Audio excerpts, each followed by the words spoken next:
Thanks so much for tuning in and welcome to another Gen Z Roundtable. I'm John Springer, senior reporter at Ad Age. Today we'll be talking about how Generation Z consumes sports, a timely topic given the Olympics are going on as we speak. With the proliferation of broadcast options and a growing number of sports programs available, it can be incredibly difficult for marketers to connect with young sports fans. To help us tackle those and other questions, we have a fabulous panel of youthful experts. Amanda Hajar is Senior Director of Just Women's Sports. Hi, Amanda. Hi, how's it going? Lucy Murray, Content and Communication Strategist for the National Research Group. Hi, John. Hi, everyone. Hi there. Finally, Sheridan Wilbur is the Digital Editor Olympics for Warner Brothers Discovery. Hi, John. Hi, everyone. Hi there. If you have any questions for our guests, you can submit them in the comments box and we will try to get to them.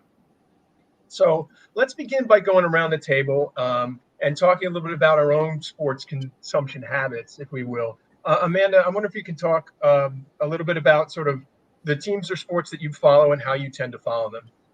Yeah, sure. I'm just outside of Boston, born and raised. So for me, I'm a diehard all Boston sports fans, but I think I just grew up a general sports fan. I grew up with an older brother.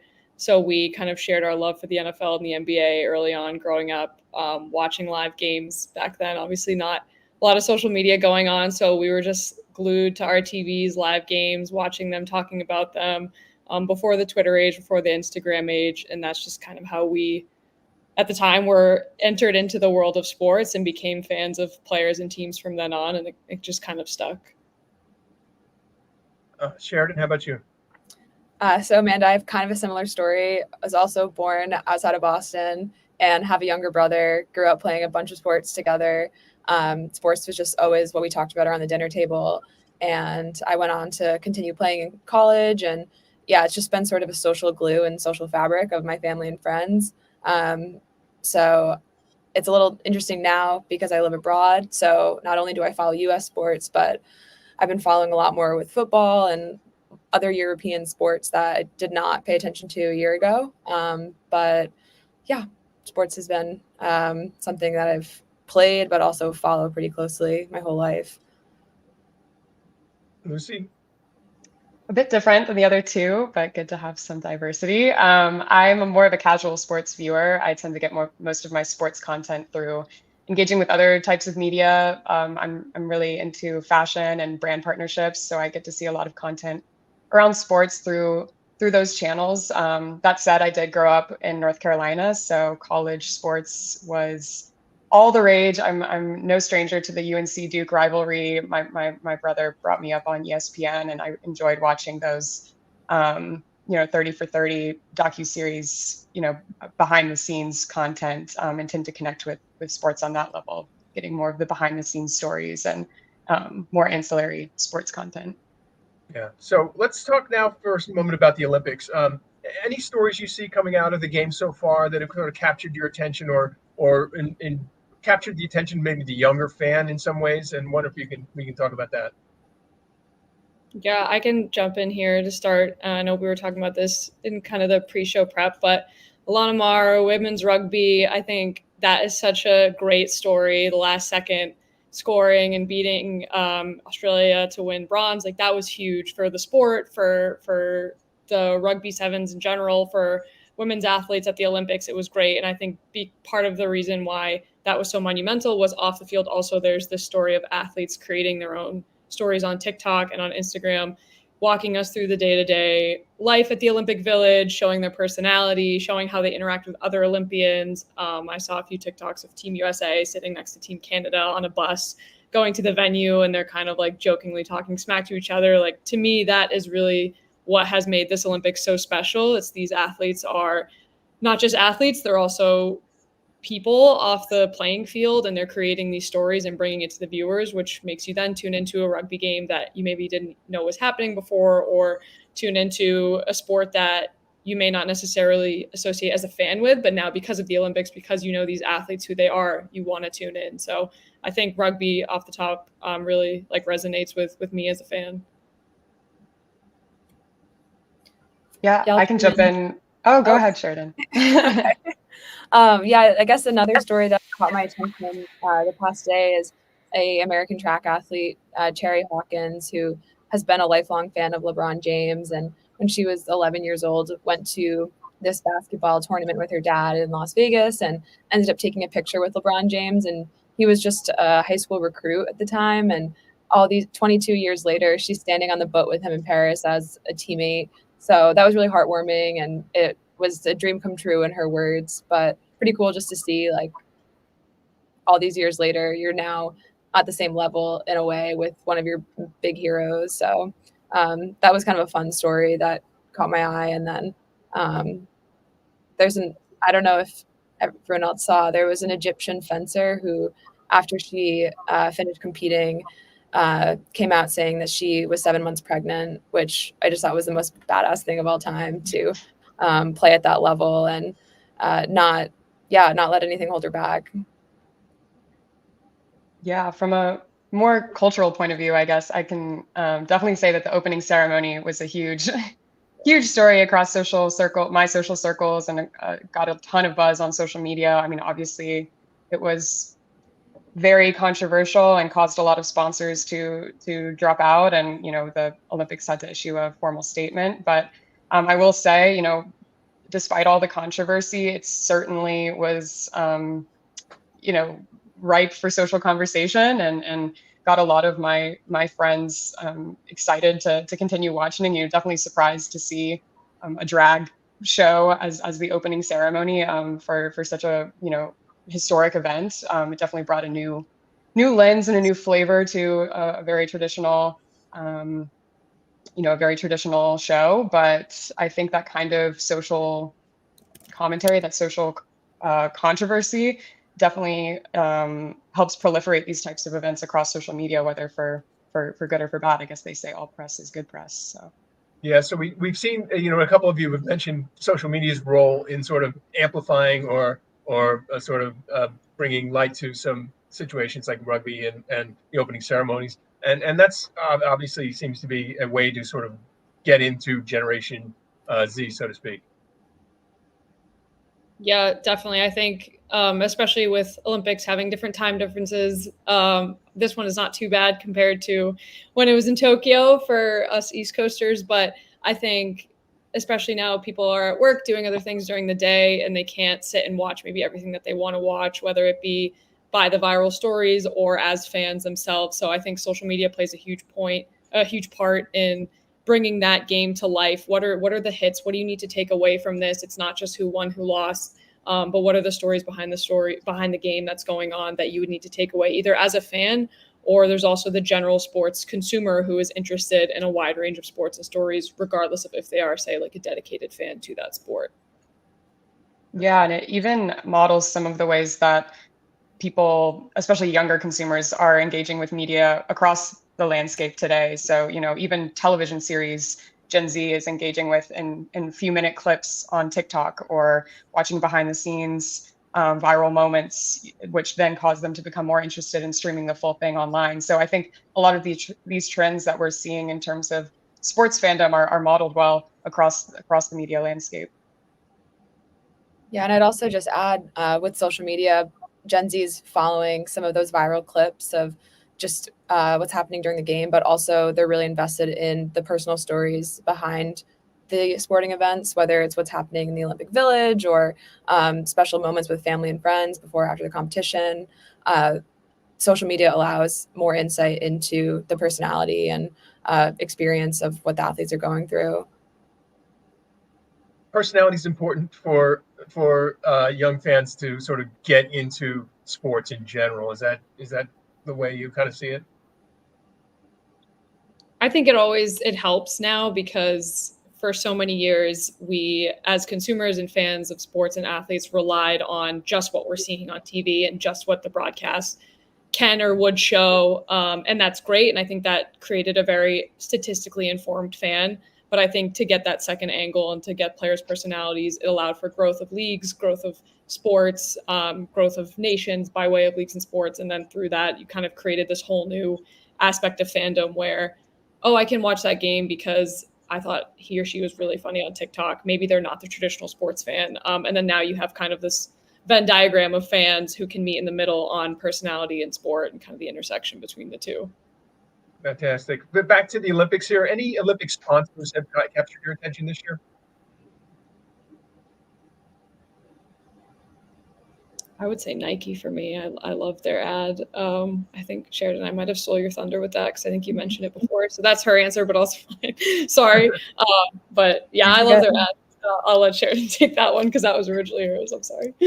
Yeah, I mean, it definitely was attention grabbing. Seeing a major billboard that says winning is everything definitely makes you look twice. And we talked about this, Amanda, just about how there's more talk with athletes and valuing mental health and just caring about it's okay if things go wrong and it's more than a game. Our life's more than just the game, whereas Nike really doubled down on saying, no, this is everything. So I think it appeals to the most intense sports fan and maybe was refreshing in sort of a media landscape where we're being really sensitive about everything we say. I think it was a bit extreme, but it definitely makes a point. And for better or for worse, people are looking at it. They remember it, right? Any other ads come to mind before we move on?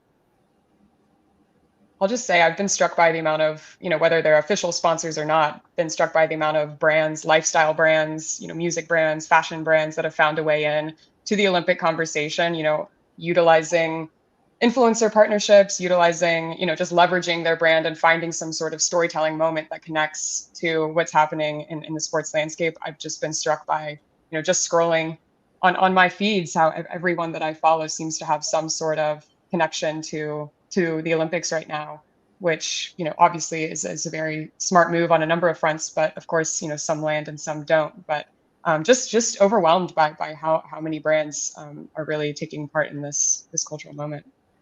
Okay, let's talk a little bit about sort of what we know about how Gen Z are watching sports, how they're actually consuming it physically. So, breakdown between, like, are they watching it on big screen TVs? Are they in bars watching it? Are they watching on their phone or their tablet? Is it some combination of them? Yeah, we actually talk a lot about this at Just Women Sports. And two of the stats that really stick out for us are 77% of Gen Z fans are multitasking on their mobile phones while watching sports at home, looking up team stats, using social media, things of that nature, kind of to get a full picture of the game or maybe how a certain team or brand is covering it, how the internet world is reacting to it. And 90% of Gen Z sports fans use social media to consume sports content. So I think my line of work is heavy content, so I'm kind of skewed to the stats and trends that go that way. But I would say that it's a very multi-layered approach to how Gen Z is consuming sports. I think the days of sitting and watching uninterrupted sports can happen, but I think now, because we have our phones just easily accessible, because there's such a heavy community of these sports fans on Twitter, on Reddit, there's memes that go along with it. Team accounts also engage with memes and other accounts. Like, we want as sports fans to consume all of that to get the full picture. There's always kind of this social story happening behind the game and behind the stats that I think fans are really interested in. So I kind of see it as a multi-layered approach, and it's usually 2+ screens, one for the game, one for that kind of adjacent content, and then maybe you have another screen that you're watching another game on or something like that. Yeah, we definitely, just to echo, we have very similar stats on similar behaviors. Gen Z is fractured across the entire media landscape, and the amount of screens that they use to digest sports content definitely reflects that. Some people use raw viewership streaming metrics to say that Gen Z doesn't engage with sports, but of course, that's just a single metric that does nothing to encompass the wide range of ways that Gen Z engages with sports media. And just like what was said, we engage across the social landscape. It's definitely social first, phone first, and then but always plus phone plus TV, phone plus tablet. So it's a multitude. Yeah, I would just chime in and say that pretty much the same thing that both Amanda and Lucy had to say. At Warner Brothers Discovery, we just saw statistics yesterday that within 2 days, the streaming services hit 1 billion views. So I'm curious to know what the demographic was of Gen Z specifically. But we also have a lot of clips that go through social channels too. And I would predict that the majority of people watching the social versus streaming services would tend to follow more of a Gen Z crowd. And that's especially the audience that we're using language towards, using more emojis, quicker, more humor. So yeah, I'd have to check about with Gen Z, but it's definitely targeted towards just a wider audience. Okay. Any implications for live events? Do Gen Z people want to see games live, and how is their behavior or expectations of live sporting events might be different than others? I personally think that yes, Gen Z still wants to go watch live as an experience. I think as the fan has grown up, or as this like new age of sports and entertainment and culture has totally intersected in the last especially 5 to 7 years, I would say the in-arena experience has also adapted to that. So it's not just, hey, we're showing you the game. Arenas are really interested in making this a full experience. I used to work at Madison Square Garden, and I know that's a show for New York City. That's how the game entertainment team sees that. Yes, there is a basketball game that has to go on and that gets directed, but there's the Knicks City Dancers. There's a halftime performance. There's branded sponsorship. There's signage in arena. There's all these different things that happen, and I think that's still very attractive from an entertainment standpoint. And sports, at the end of the day, is entertainment, and I think that the evolution and cultural aspect has only allowed that to grow. Yeah, I definitely think there's an appetite there for live sports. I'll just say that it's becoming less accessible.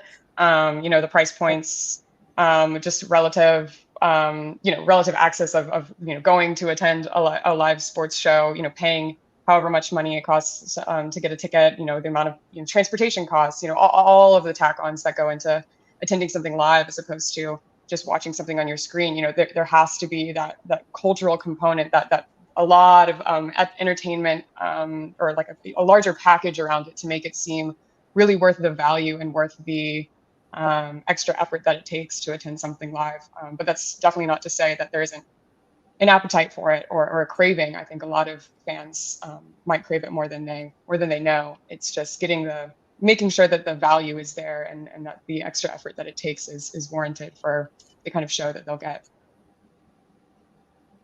Yeah, that's a great point, Lucy. And I've noticed just seeing the Olympics tickets, how expensive they are. And a lot of, especially with athletics, people are worried that the stadium's going to be relatively empty because people just don't want to spend 400 euros on a ticket, which is a shame because the audience also impacts the athletes. So whether like we're thinking about the spectators and if they're showing up to live events, but the athletes also rely on the spectators to come and bring that energy and be engaged with the crowd. So it'll be interesting to see how many people end up coming to these big stadiums with overpriced tickets.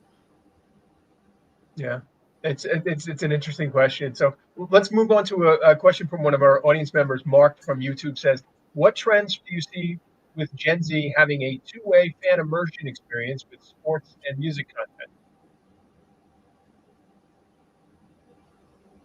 Where are we seeing sports and music kind of come together?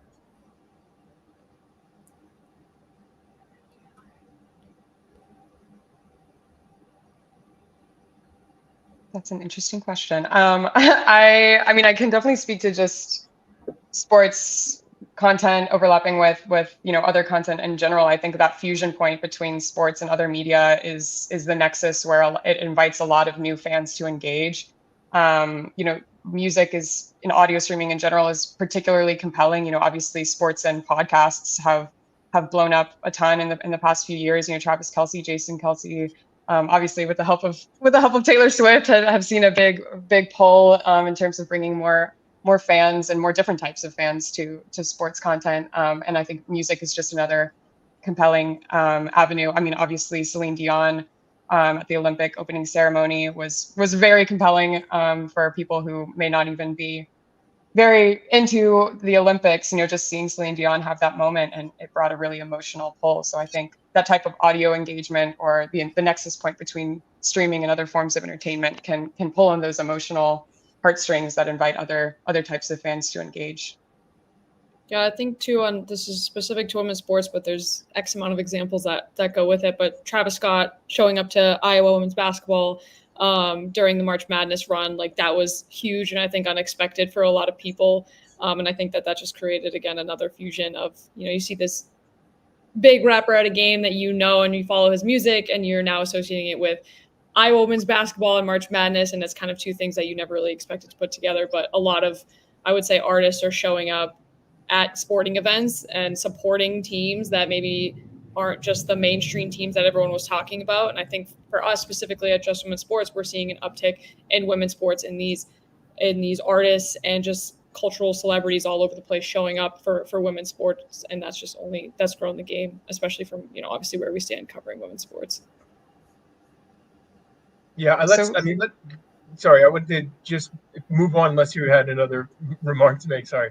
No, I was just gonna say Flavor Flav sponsoring the polo team at the Olympics was pretty shocking, but one of those kind of unconventional partnerships that actually kind of works for a reason I can't explain, but definitely funny to watch.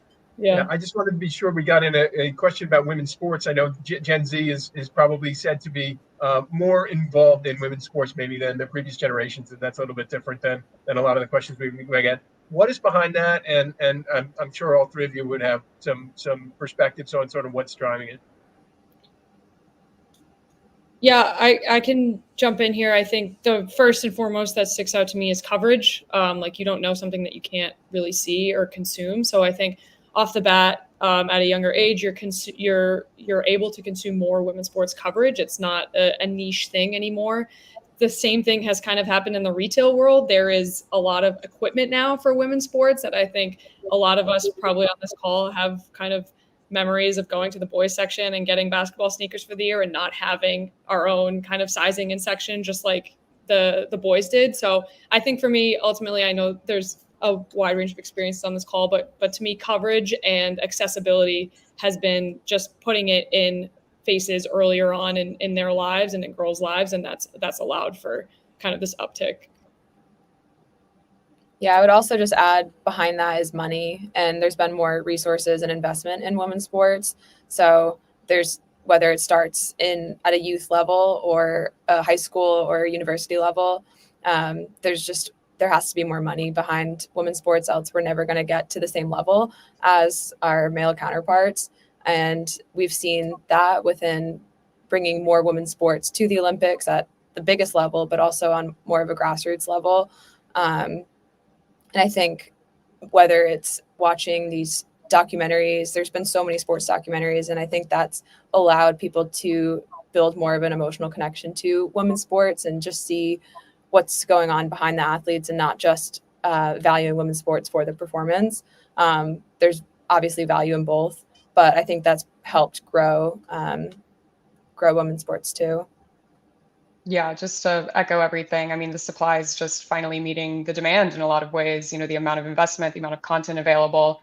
A recent study that we ran showed that over the past couple of years, a third of sports fans started following a completely new sport. So obviously this increased investment, increased content, and diversification of channels has allowed for a lot of new types of sports fans to resonate with new types of sports, as well as existing sports fans to broaden their exposure to leagues that have been performing well all along.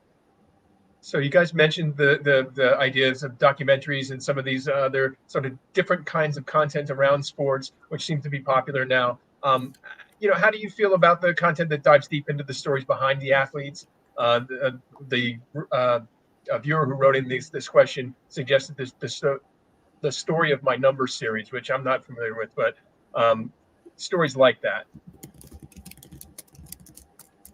I just finished watching, well, not finished, I'm in the middle of it, the latest episode of Hard Knocks. So I personally love, as like a sports fan, just what is going on when it's, March and you're gearing up for the draft as an NFL front office. Like, I would love to know what goes on. I would love to know how they talk about it. How do you converse with another team? How do you manage different personalities and egos and money? And when you're talking like tens and 20s of millions of dollars, obviously. So I love that kind of content because as a sports fan and consumer, I just love to understand how things work on the inside, and we see so much of the outside product.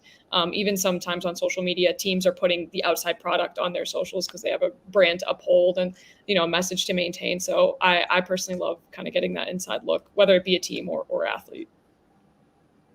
Yeah, I mean, and we all witnessed how Drive to Survive, for one, just created a boom for the F1 following, just a few years ago. But that's definitely not the only case study. As a sample of one, and not someone who would consider myself a traditional sports fan, I still love watching those types of behind the scenes docu-series, expanded content about sports, because it provides a story that anyone, sports fan or not, can relate to. It gives, makes an athlete a character, and it gives them a storyline. And I think that's a very compelling way to open up the audience for any conversation. Yeah, and just to echo that, with a sport like Drive to Survive, or there's a recent documentary about athletics called Sprint, and just maybe a sport that less Americans are tuning in to watch, it can really help build hype and just have spectators invest in a sport that is otherwise for a very niche audience.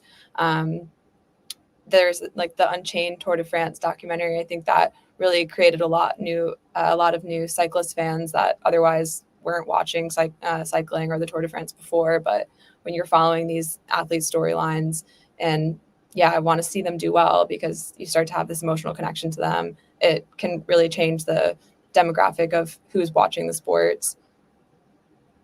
Okay. We've heard a lot about the personalities of the athletes that have kind of come to the forefront through social media and some of the other ways that Gen Z's consuming sports. Are there any implications for sort of this old school idea that, like, the team was the thing and the athlete was somewhat subservient to the team? I wonder if you guys had given that some thought and some direction as sort of how Gen Z is thinking about it. I think one of the things that has also changed the way that we invest in teams versus individuals is just that we live in such a globalized culture that athletes are changing teams often. There's not as much connection to necessarily the place that they're competing from. So just because they play for the Celtics doesn't mean they're from Boston, meaning that we can root for them when they're playing for the Celtics or they're playing across the country in San Francisco. So I think athletes versus teams are almost two different ways of being a fan of a sport.